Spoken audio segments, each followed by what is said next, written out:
ba kailangan laging nakahadlong? Pwede naman natin gawing tulungan lang. Yung iba kadalas ay manghatak lamang alam, imbis itulak pataas upang pangarap makamtan.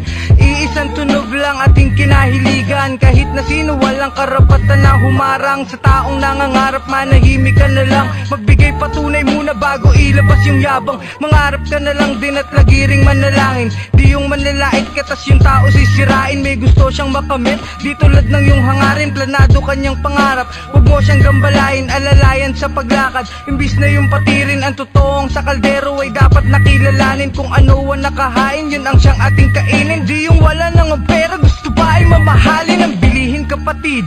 Kailangan magtipid, ganun din sa pangarap, kailangan mo mabatid. Kumapit ng mahigpit, tayo na't magkapit bisig, itapon ng lanseta upang lubid di mapatid. Pareho lang tayong nakalubog sa kumunoy, walang ibang dapat gawin kundi ang lumangoy. May isang ako nakikita, sumunod ka sa akin oy. Pag ako ay nakaahon, iaahon kita boy. Sa totoo lang din natin kailangan magunahan, meron tayong pilang dapat nasundan. Kung ikay nasa huli, iyong pagtiyagaan, darating ang panahon na mapupunta sa harapan. Pagbukas ng tilon, iparinig mo sa madla, pakita mo na rin ang kataas ng tiyaga. Ipagmalaki mo ang iyong nalikha, dapat buo ang iyong loob, hindi pa pwedeng mahiya. Dahil kung mahihiya, lahat mababalewala.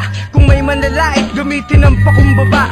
Huwag mo silang pakinggan, ikaw lang ay masisira. Magpakateng ang kawali at ang isip ay ihasa, parang bagong hasa na kutsilyo malalim kung humiwa. Palawakin ang imahinasyon hanggang maging bihasa. Kung dati halaman lang, ngayon punong namunga na. Magmistulang kang dragon, dapat apoy ang ibuka. Nagkakipang ka muna bago ka makatayo, pag-aralan mo lumakad para matutong tumakbo. Ganyan pag nangangarap para kang naglalaro, di mo dapat magambala ang hali mo na nakatago. Oo, totoo, marami kang maririnig, mga pangit na komento, wag itago sa dibdib. Sanayin ang sarili na ikay maging manhid, ganyan lang sa laro, marami ang mapanakit. Lagi may nagtatanong, bakit di pa ako sikat? Kasi nga nangangarap pa lang akong maisulat sa listahan ng mga naging alamat. Balang araw sasabihan nyo kung bawat verse ko'y mabigat. Oo, totoo, marami kang maririnig, mga pangit na komento, wag itago sa dibdib.